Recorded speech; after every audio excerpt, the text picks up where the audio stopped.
Vamos lá, princípios fundamentais. Princípios fundamentais.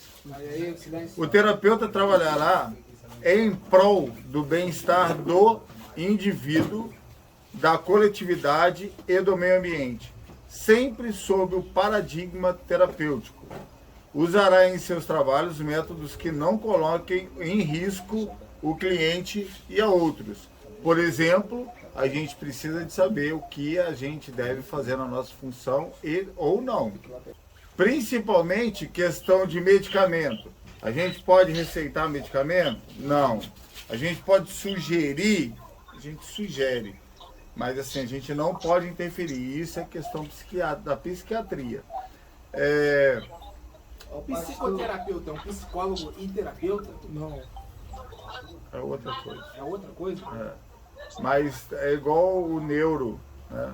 Por exemplo, não é psicoterapeuta. Sim, mas aí trabalha numa linha um pouquinho diferente. Carlos, para uma pessoa leiga... Mas olha só, eu sou psicoterapeuta também, tá? Mas é um pouquinho diferente. A linha mais simples, sim, é outro curso. Mas a linha mais simples que a gente sempre consegue alcançar o nosso objetivo é terapeuta. Qualquer coisa mais, a gente acaba perdendo o rumo, entendeu? Vai caminhando aos pouquinhos. Por mais que, eu tenho 27 cursos. Só que a minha linha que eu entendi e que eu entendo que eu consigo ajudar as pessoas é através dessa linha terapêutica que eu entendi que é a certa. Cada um vai criar a sua. Pode ser que alguém se identifique com a linha de psicoterapia, né, com a aromaterapia, com outras terapias, tá? Mas todas são válidas, todas. O terapeuta manterá contínuo desenvolvimento em aprendizados novos e constantemente passará por supervisão terapêutica. Bom, muitos alunos, depois que terminam do curso, continuam em contato comigo, até mesmo perguntando, até mesmo buscando material, tirando dúvida. Isso não tem problema, tá? Eu tenho muita gente que me liga sempre, pede conselho sempre, sabe? Então, assim, o curso comigo não é só um curso, acabou o curso aqui, tchau, obrigado, não é. Todo mundo, principalmente nas apostilas, né, deve ter meu e-mail, deve ter meu contato. Se precisar de qualquer coisa depois, né, de ajuda, de material, de aconselhamento, de acompanhamento, pode falar comigo que eu ajudo, tá? Quem é o terapeuta em dependência química? O terapeuta é aquele que tem ouvido sensível, que lida com a negação do atendido, que através da vivência oferece feedback com forma de aconselhamento para ajudar o cliente ou o acolhido a encontrar respostas. Olha só, ouvido sensível, na verdade a gente precisa de ter uma sensibilidade de ver a necessidade do próximo sem ao menos ele saber disso muitas vezes, ou até mesmo antes dele pedir. O que acontece? Trabalhar na área do que em outra área, né? Muitos anos atrás, eu estava numa comunidade terapêutica que eu era coordenador. E aí o pastor, que era o diretor-presidente da ONG lá, virou para mim e falou assim: só de eu ver os acolhidos andando, eu sei como que eles estão. Deus fala para mim.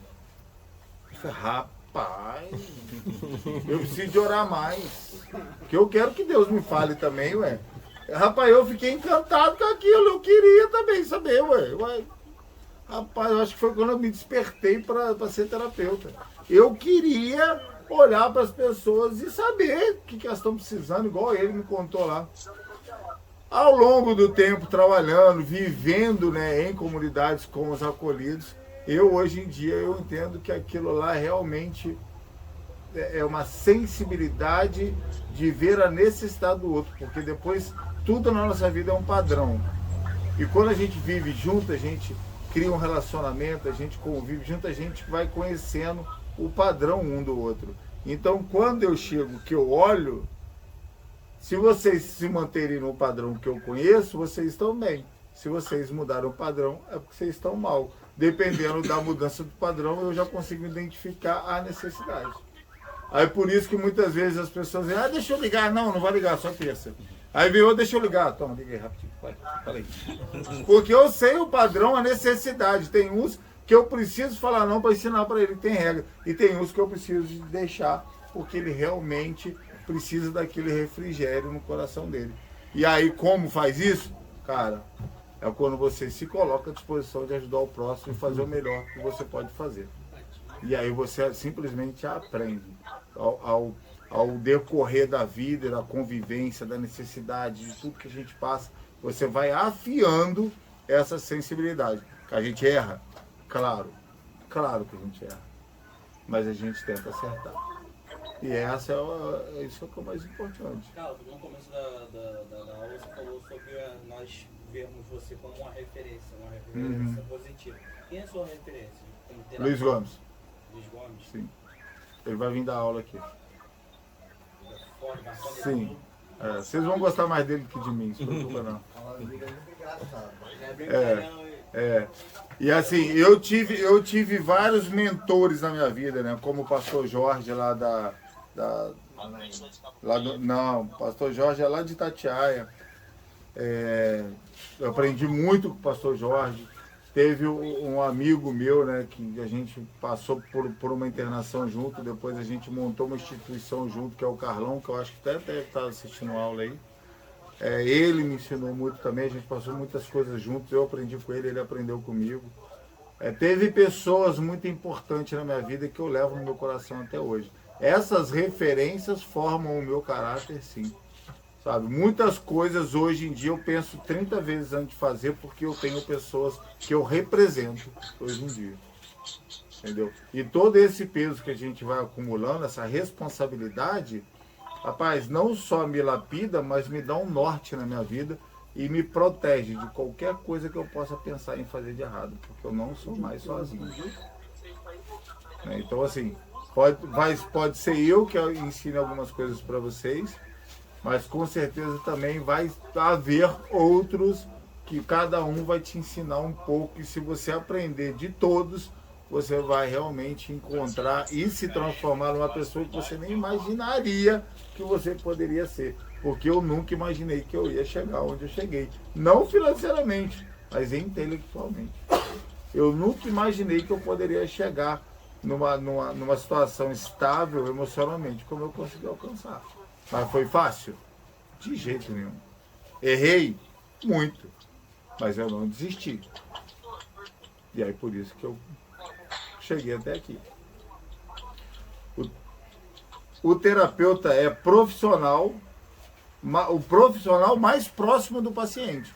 Você vê que qual profissional, a gente tem 80 acolhidos, e qual profissional está aqui? É o terapeuta. Depois do terapeuta são os coordenadores, né? Os coordenadores também são guerreiros, porque são os caras que tá botando até a vida em risco, né? Porque ele está num processo e já pula numa batalha numa guerra sem colete, prova de bala, e toma tiro e cai, levanta e vai. É uma força mesmo descomunal, né? Dos coordenadores. Todos os lugares eu vejo isso. Coordenador é uns caras raçudo, tá? Que se lapidar, esses caras vão embora na vida. Vai muito. E a maioria vira terapeuta também. Eu fui coordenador há muito tempo, tá, gente? E não é brincadeira. Eu acho que não tem ninguém que trabalhe mais numa unidade do que coordenador e terapeuta. Esse curso aqui também é para coordenação e moderação, né? Não, eu tirei. Tirou? Mas no certificado acho que vem. A gente vai ter que agregar uma aula sobre isso, porque vai vir a certificação disso. Mas eu acho que tem. Se eu não me engano, tem sim aula de coordenação e monitoria, mas é bem pequena. A gente pode ver aqui, ó, conduta do coordenador e monitor. Tem aula sim, tá? Entrevista motivacional.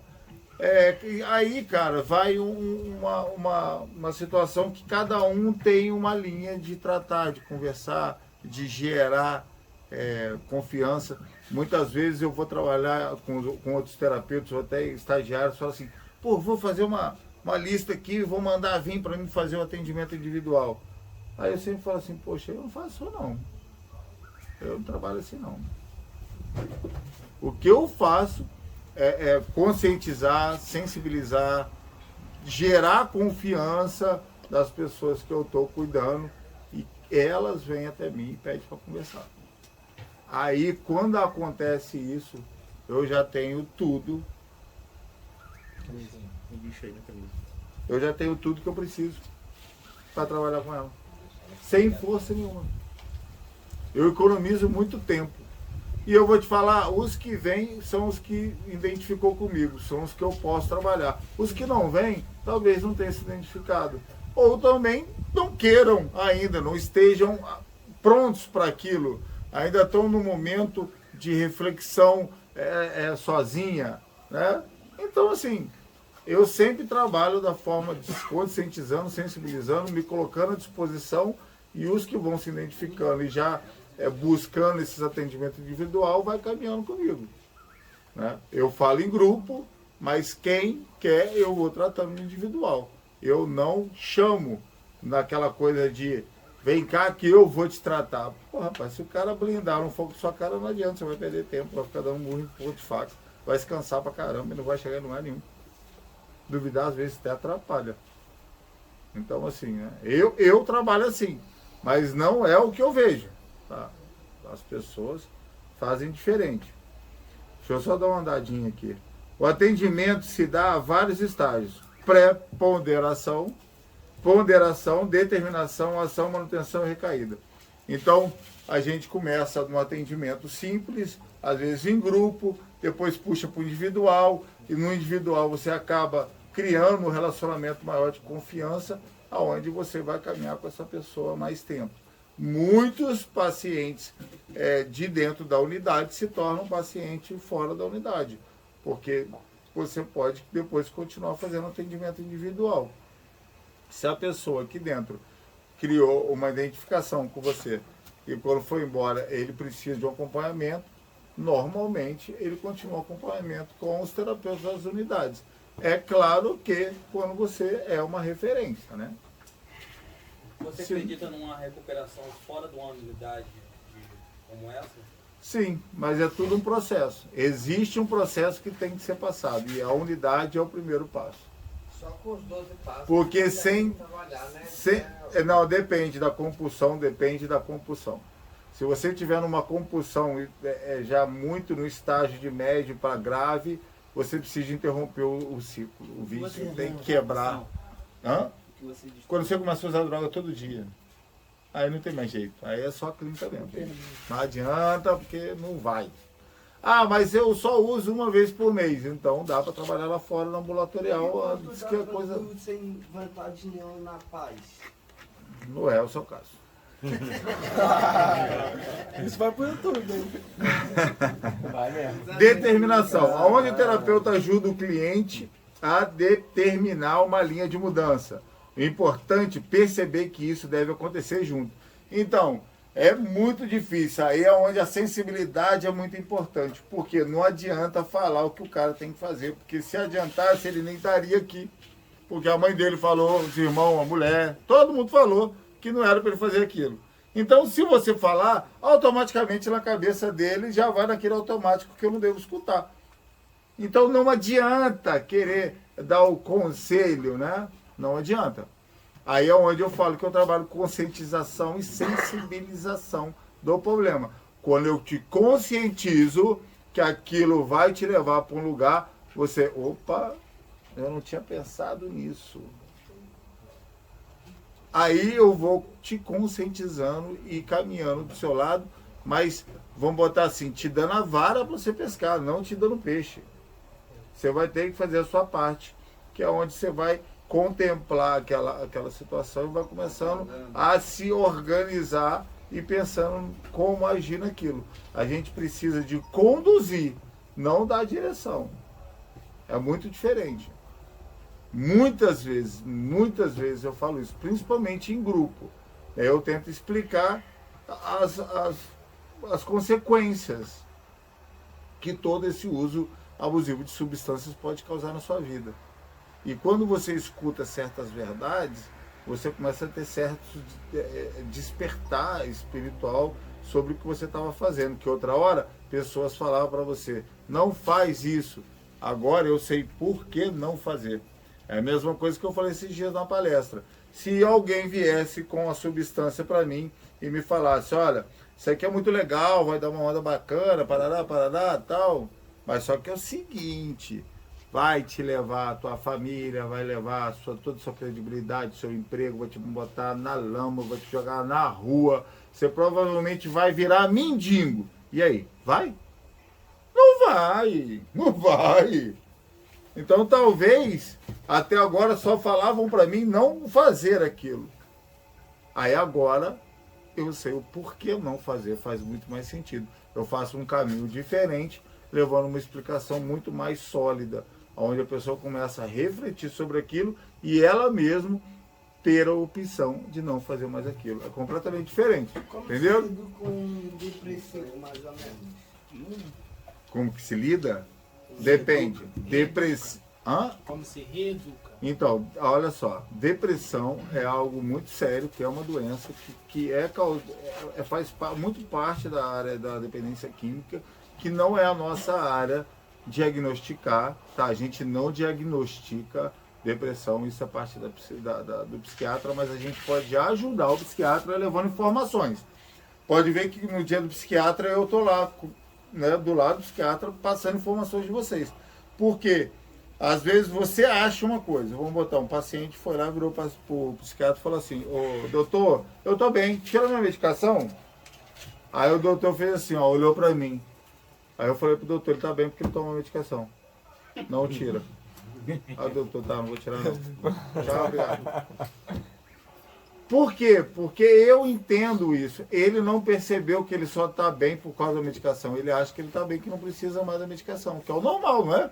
Você está passando mal, está doendo. Você toma medicação para ele doer, não precisa mais da medicação. Mas essa parte neural não é assim. Tem certos danos que eu causei no meu cérebro por causa do uso abusivo de substâncias, que agora eu preciso da medicação para me estabilizar. E ela vai caminhar comigo pro resto da vida. E eu tenho que ser consciente disso. Se parar, vai desandar. Você já bugou meu Não tem cérebro com jeito. isso já. É só você. Quando botou os remédios na minha mãe, eu falei assim, você não precisa disso tudo. E saiu. Eu falei, cara, eu preciso. Manutenção. E aí, vamos lá. Manutenção, ajudar o acolhido, ou o paciente, ou o cliente a identificar, utilizar estratégias de prevenção de recaída. Aí é onde vem toda a PPR, né? A PPR, se você conseguir aprender a PPR, para você ensinar para um paciente, cara, tu não volta a usar a droga. Não tem jeito. Plano de prevenção recaída. Não tem jeito. Se você aprender toda a PPR, que é a prevenção, plano de prevenção recaída, programa de prevenção recaída, você não recai, porque você começa a ensinar, e tem um estudo, gente, que nós aprendemos 5% ouvindo, 10% vendo e 95% ensinando. Então, todas as vezes que você ajuda uma pessoa e explica para ela uma situação, ou um programa, ou um caminho, ou uma maneira, quem está aprendendo mais é você. Toda vez que vocês buscam um conhecimento e passam ele, vocês aprendem muito mais do que quando a primeira vez que você buscou aquele conhecimento. Aí é onde entra esse monte de PDF, um monte de doc, um monte de PowerPoint que eu mando. Porque quando você precisa, tá tudo organizadinho lá, né? Tem a busca. Então, eu quero... É programa de computador. Então, você, igual hoje, né? A psicóloga lá precisava de suicídio. Aí eu fui lá na minha busca, suicídio. Aí já apareceu. Entendeu? Ah, eu quero aprender sobre PPR. Eu vou botar lá PPR, vai aparecer todo o material de PPR. Eu vou ler, eu vou aprender e vou começar a ensinar as pessoas. Porque, olha só, nossa base é os 12 passos e PPR.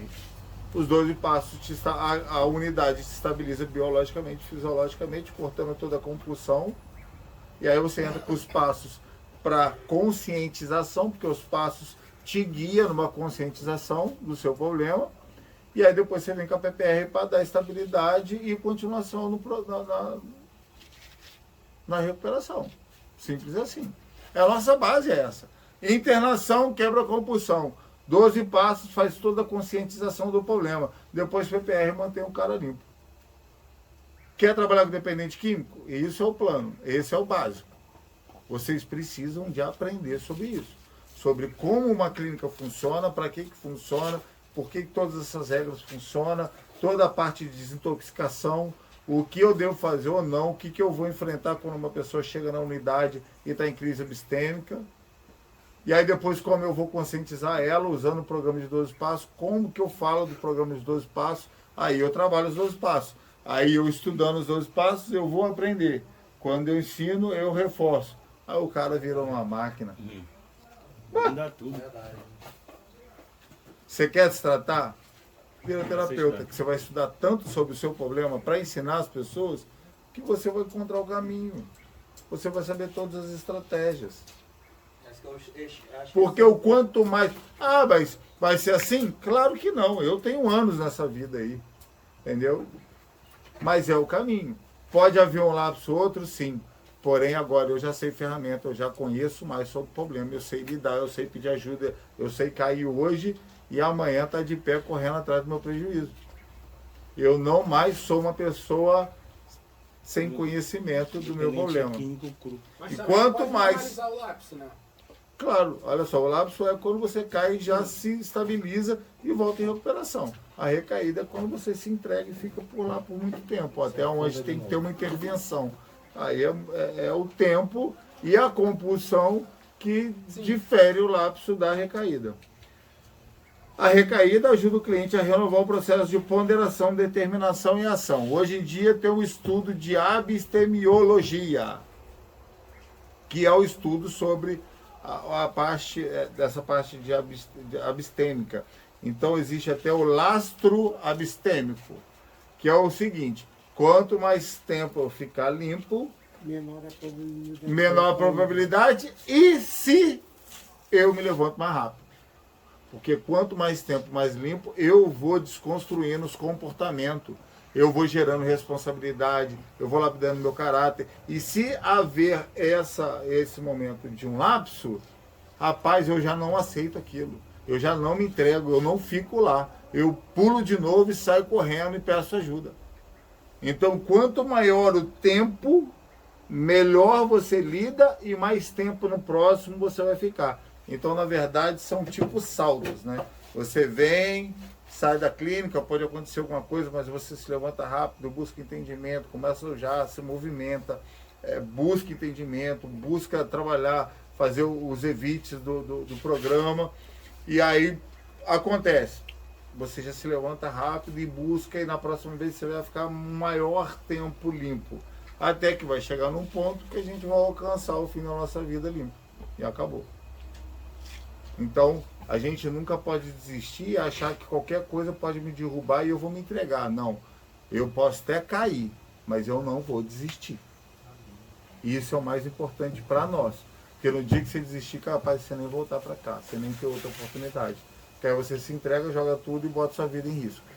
A terapia ao comum, ela ajuda a você a saber como lidar de crianças até idosos? Sim, então, se a gente for fazer uma parte terapêutica de tratamento para realmente encontrar todas as causas de um paciente, nós precisamos ir lá atrás. Porque todo mundo vem de problemas traumáticos de infância. Todo mundo. Todo mundo. O maior problema da nossa vida é a falta de estrutura familiar ou famílias disfuncionais que geram filhos disfuncionais. Uma família que não criou o filho com uma estrutura vai ter um filho sem estrutura. Uma família disfuncional gera filhos disfuncionais. E aí cada um vai acabando, por coincidência do destino talvez, encontrando com maneiras de aliviar essa dor, esse problema, esse trauma, esse sentimento de faltar algo dentro de mim, que aí eu fico buscando coisas para preencher e fico nessa obsessão de querer preencher algo, mesma coisa de pegar um quebra-cabeça no escuro e tentar montar. Você sabe que está faltando uma peça, você está com a peça na mão e você quer enfiar ali na marra, você não está vendo nada. Não vai funcionar. Então, para todas as terapias, né, as terapias regenerativas, as terapias de regressão sempre é que tem mais. Isso é a minha opinião, tá? Lembrando, gente, que eu não sou detenedor de toda a verdade, de todo saber, e muitas coisas talvez eu nem possa dar certo. Mas são as coisas que eu acredito e que vem me fazendo caminhar num terreno muito sólido, né, e conseguindo ajudar pessoas com essa linha. Bom, andar dentro da lei. Aprender para ensinar. Aí tem a Constituição Federal, Direitos Humanos, tem a portaria, tem Estatuto do Idoso.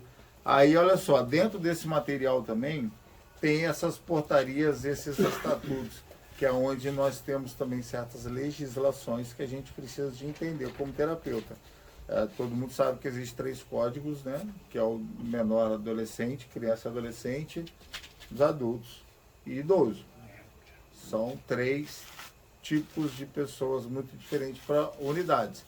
A nossa unidade é especializada, a gente é pelo RDC 29, que pode tratar de pessoas de 18 anos até 60. Ah, mas 60 e poucos anos.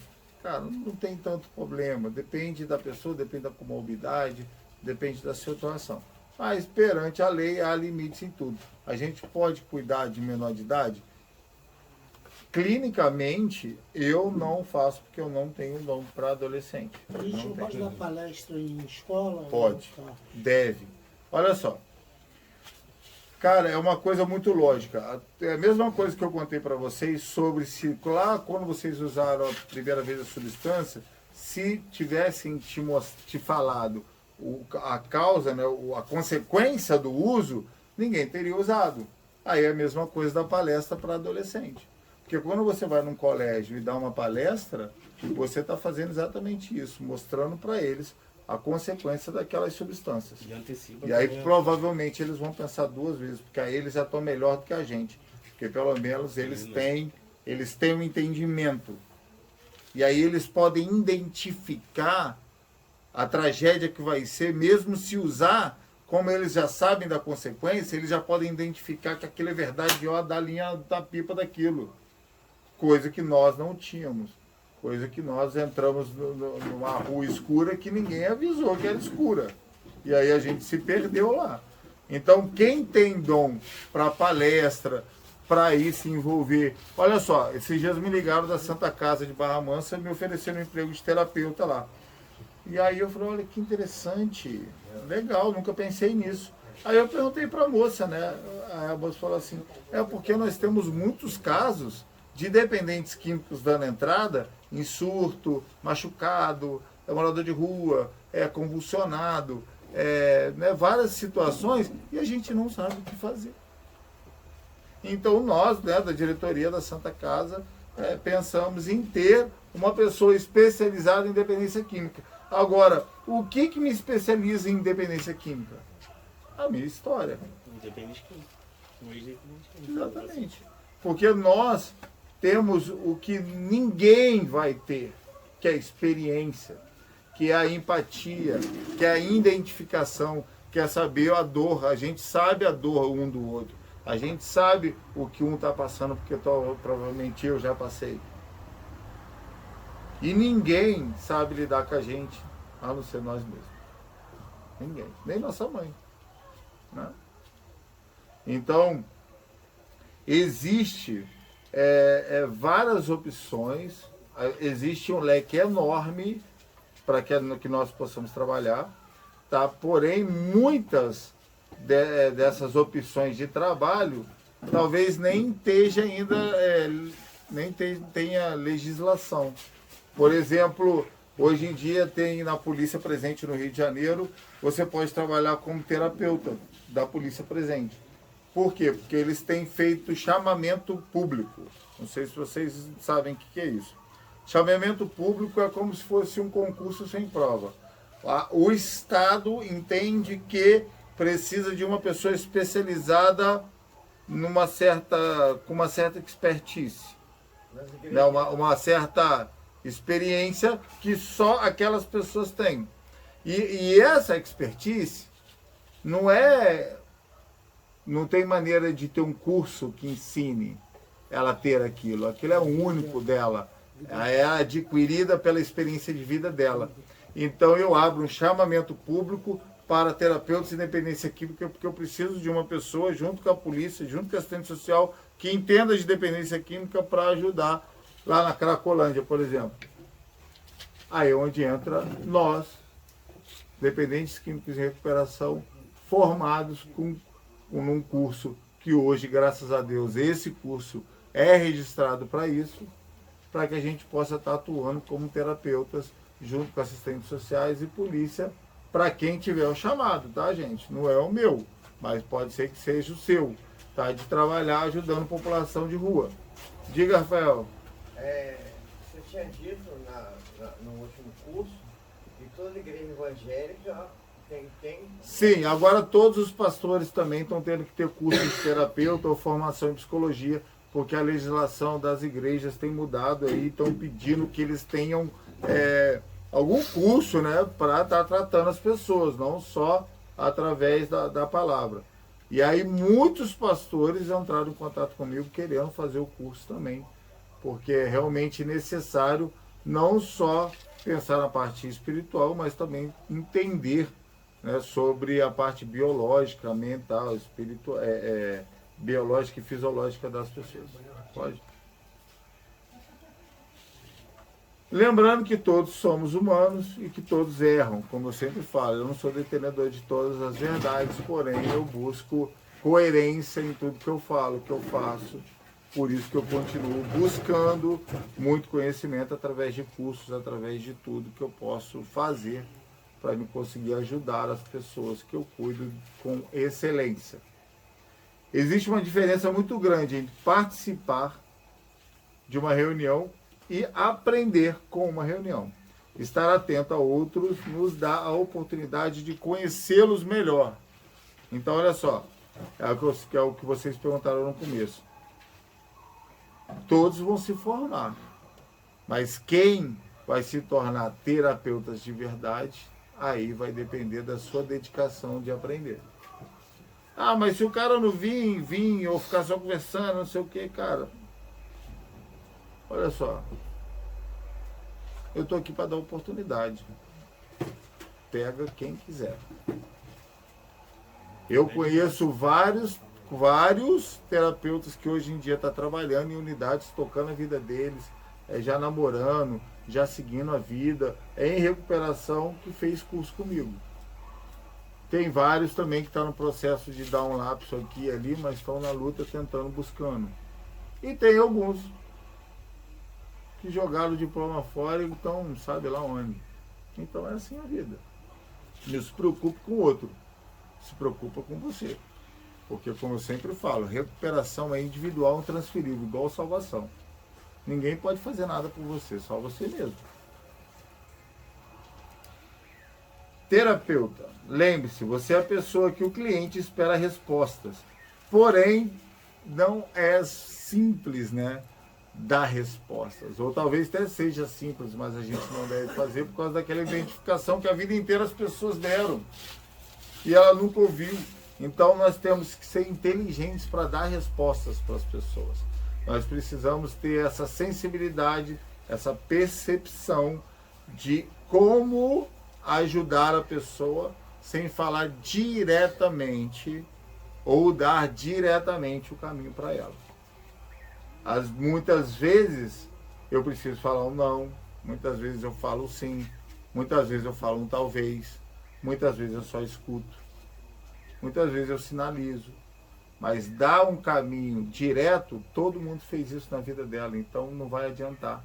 Eu preciso de entender que eu preciso de buscar caminhos diferentes e eficazes na vida da pessoa.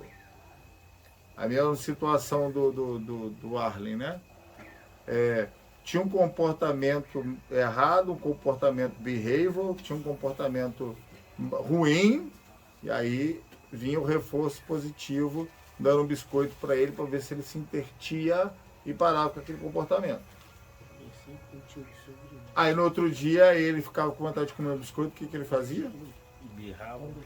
Tinha um comportamento errado, agressivo, behavior, para ganhar o biscoito. Aí você dá de novo. Ferrou. Aí você segura essa teia, filhão. Vira um ciclo. Ele vai piorar cada vez mais, porque ele está ganhando recompensa pelo comportamento ruim.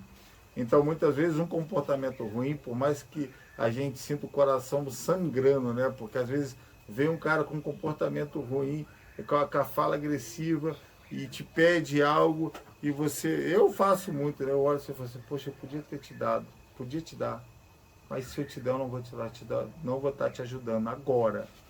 Aí eu falo não, o cara xinga, briga, vai embora. Aí eu falo, poxa vida, que pena, eu queria tanto ajudar ele, mas eu estou ajudando falando não agora.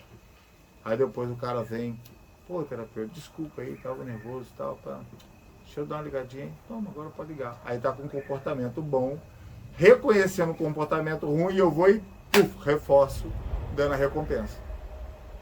Vocês estão entendendo? Não, mas nós somos condicionados. Nós somos condicionados, tá? Mas na frente a gente vai estudar sobre condicionamento de Pavlov. Né? Eu sempre falo muito de Skinner, né? O Luiz Gomes fala muito de Freud. Então a gente vai entrar nessa parte dessa psicologia também, que vocês vão entender o porquês de muita coisa. E o interessante do curso para vocês, que vocês vão começar até a descobrir o porquê os terapeutas lidam com vocês do jeito que lidam. Aí vocês vão começar a pensar, poxa vida, eu queria matar o cara estava me ajudando. Mas é assim mesmo. O terapeuta não pode receitar medicamentos, não pode se titular doutor, não é médico e nem psicólogo. Logo, para que não entre em conflitos com os órgãos como CFP e CFM, a instituição ou os professores desse curso não aconselho o terapeuta a usar a definição psicoterapeuta. Nós não temos essa definição. A nossa definição desse curso é terapeuta conselheiro em dependência química. Mas o que a pessoa precisa ter para se É um outro curso. A gente também faz esse curso pela FENATED. Aí você faz o curso de psicoterapeuta. Que é outro curso. É outro curso, tá? A gente tem esse curso também na grade curricular. Pode ser feito pelo senhor mesmo? Sim. Qual é o seu projeto? Quem está com você nesse projeto? Quem você deixou lá enquanto está aqui? Então, assim, você tem um chamado? Se vocês estão aqui, provavelmente vocês estão. Vocês têm. Porque ninguém abre mão nem de ficar na cama, mesmo sem fazer nada, para estar aqui ouvindo eu falar por 2 horas. Ninguém, tá? Então, assim, se você está aqui até agora, você provavelmente tem um chamado para ser terapeuta e ajudar outras pessoas de alguma maneira. Como será essa maneira, a gente vai descobrir ao longo do curso. Isso é que realmente eu espero que vocês entendam e comecem a visualizar, projetar onde vocês vão chegar. Porque isso é que vai manter vocês, porque não vai ser fácil. Eu vou te falar que vocês podem esperar acabar a luz, acabar a internet. O que vocês podem imaginar? Chover, voar telhado. O que vocês podem imaginar durante esse curso vai acontecer. Porque é sempre assim. Porque olha só, formar 20 pessoas para cuidarem de dependentes químicos, cara, há um mover para impedir isso que vocês não imaginam. Vocês vão desanimar, vocês vão reclamar, vocês vão ficar cansados, vocês vão começar a querer desistir, vocês vão achar que não vai chegar em lugar nenhum. É assim mesmo. Tipo academia. Exatamente. Quanto mais vocês voltarem, vierem, persistirem, mais vocês vão aprender, vão se engrandecer, vão se fortalecer, mais vocês vão começar a chegar perto de onde vocês nem imaginam que vocês vão chegar. Nem imagina. Porque eu conheço pessoas que estavam na rua e hoje em dia têm uma vida completamente estabilizada, uma família e trabalham em comunidades terapêuticas e fazem esse trabalho que, sinceramente, é onde a gente leva o refrigério para o acolhido, a gente leva o refrigério para a família. Vocês têm noção o que é você passar o dia inteiro conversando com familiares que estão sofrendo muito e você, através da sua palavra, você acalmar o coração de uma mãe, né? Você conseguir, ajudar uma pessoa a ela se recompor, se restabilizar, entrar em recuperação e aí depois você vê a família chegando, sabe, todo mundo feliz. Rapaz, não tem dinheiro que pague isso. A nossa profissão é muito mais reconhecimento, muito mais gratidão. É um sentimento de ter feito algo pelo próximo muito maior do que qualquer valor que a gente pode receber. Muito maior. Diga, Luiz. Mas acabando o curso, assim que a gente se formar, a gente pode se chamar de terapeuta. Terapeuta. Sim, senhor. Não pode ser psicoterapeuta, não. Não, terapeuta. terapeuta. Humanização e clínicas involuntárias. Tortura e afeto. A gente tem tempo? Ainda tem. Tortura e afeto. Então, existe, eu vou dar uma pola. Acho que eu cheguei no final. Tá quase.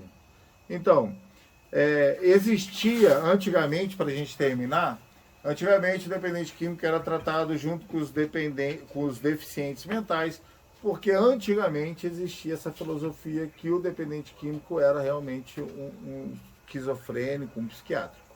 Então, o dependente químico era tratado nos manicômios.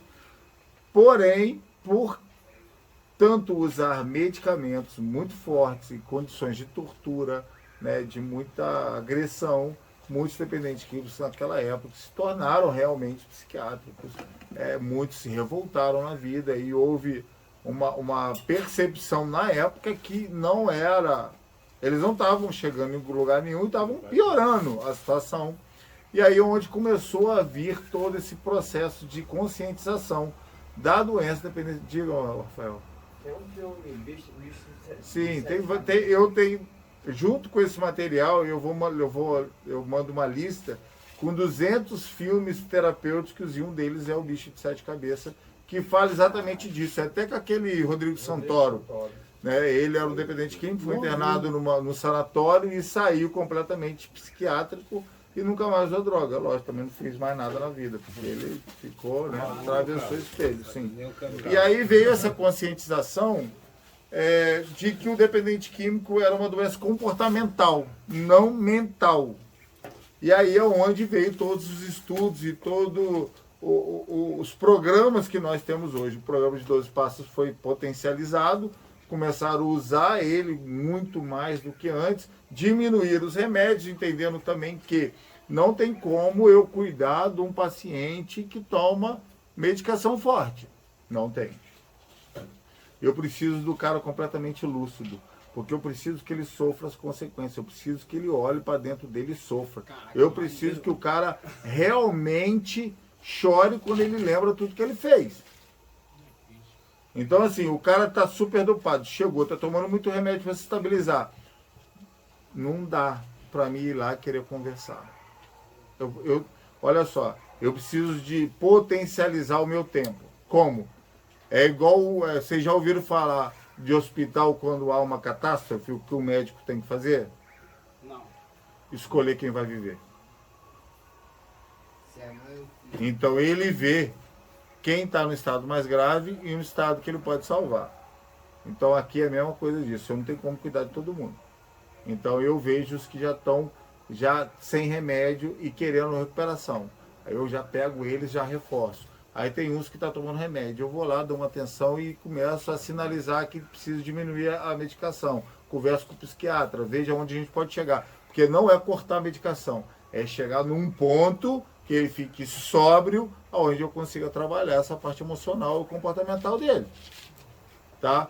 Aí tem uns que ainda tá vivendo em negação e está revoltado. Deixa eles lá, que o tempo dá uma quebrada, as consequências, tudo que vai acontecer durante o dia vai quebrando, e aí esse cara eu vou podendo me aproximar. Então eu vou analisando um por um para me potencializar meu tempo e conseguir ajudar os que já estão mais na frente querendo mais. E aí aqueles que estão lá atrás no remédio vai chegar aqui na frente, os que estão revoltados vai se quebrar e vai vir. E aí, cara, a gente vai trabalhando todo mundo. Agora, se eu chegar e querer abraçar todo mundo de uma vez só, eu perco o tempo e não cuido de ninguém. Eu vou me sobrecarregar. Então, a gente precisa ter esse discernimento.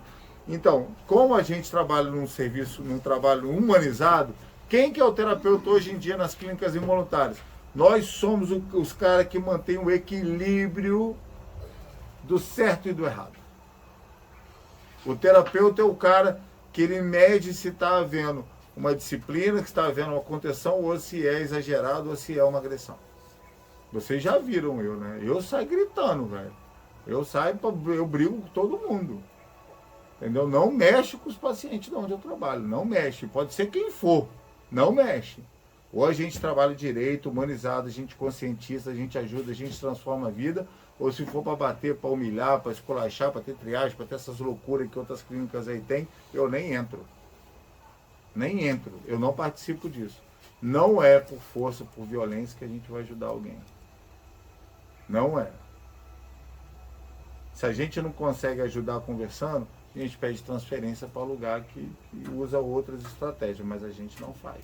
Eu só trabalho em lugares que tem esse padrão. Eu não aceito nenhum tipo de triagem ou nenhum tipo de agressão. Agora, eu sou muito chato com isso. Tá? Você vai ler essa mensagem pra gente? Ah, vocês conseguem ler essa mensagem? Consegui ler. Isso aí é bem antigo, na verdade. Esta mensagem serve para provar como o nosso cérebro pode fazer coisas maravilhosas, coisas surpreendentes. Uhum. No começo foi difícil, mas agora, nessa linha, seu cérebro já conseguiu ler automaticamente. Parabéns. Apenas algumas pessoas conseguem ler. Todo mundo Compartilhe consegue ler se você conseguiu. Consegui ler. Então, isso é para a gente entender o quanto o nosso cérebro é. Né? É exatamente aquela história de eu não falar que não pode. É eu explicar a mesma coisa, mas usando uma estratégia diferente. Aí eu alcanço um êxito muito maior. Entendeu? Pessoal online aí, tem alguma pergunta, gente? Tá, ok? Quem tá aí online? Diogo, tem 2 números aqui que não tem nome, irmã do Paulo. Liliane, mãe de Felipe Oliveira. Mamãe. Alguma pergunta para a gente encerrar a aula de hoje? Tem uma coisa muito legal que você falou, Carlos. Cada terapeuta... Eu não tenho pergunta nenhuma não, cara. Valeu. Então vamos lá, ó. O castigo dos bons que não fazem política é serem governados pelos maus. O castigo dos homens capazes que se recusam a tomar parte das questões governamentais é viver sob o domínio dos homens incapazes. Disse Platão. Eu não estou conseguindo passar para o outro. Agora, você sabe o que veio fazer aqui. Você veio fazer a diferença. Você pode ser chamado de terapeuta conselheiro em independência química, porque se você chegou até aqui, é porque realmente você tem um chamado para sua vida. Amém. E estamos juntos até o final do curso. Tamo junto.